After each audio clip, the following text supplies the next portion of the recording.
আমাকে admission journey যদি কেউ শেখায় থাকে সেটা হচ্ছে ভাইয়া। মানে আমি যখন মানে প্রথম আসছি তখন আমি মানে অ্যাডমিশন সম্পর্কে আমার কোনো ধারণা নেই, মানে আসছি জাস্ট অ্যাডমিশনের মানে পড়াশোনা করব, হইলে হলো এরকম একটা টাইপ, নাইলে প্রাইভেটে চলে যাবো। দেন ভাই আমাকে বলছিলেন প্রথম দিন যে এই যে এগুলো হচ্ছে পড়া, ভাইয়ার শিটের ওপর এরকম লেখা ছিল যে পরের দিন যদি এগুলো মুখস্থ করে না আসিস তাইলে মাইর। তো মানে আমি শিখে যাই, ভাই আমাকে অনেক ইন্সপায়ার করে। দেন আস্তে আস্তে আমি শুরু করি।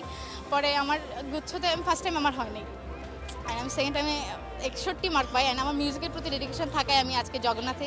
আমি চাই আমি যাতে আরও গ্রো করি। অ্যান্ড আমার বাবা মা মানে ওনাদের কথা বলে শেষ করতে পারবো না, তাই শুরু করব বা কই থেকে শুরু করব আর কই থেকে শেষ করব, মানে আমার বাবার মানে আমি এগুলো বলে শেষ করতে পারবো না যে ওনারা আমাকে কিভাবে ইন্সপায়ার করছেন। প্লাস আমার যে এই জার্নিটা মানে আমার লাইফের ছোট থেকে বড় হওয়া পর্যন্ত পুরো জার্নিটা জুড়ে শুধু ওরা।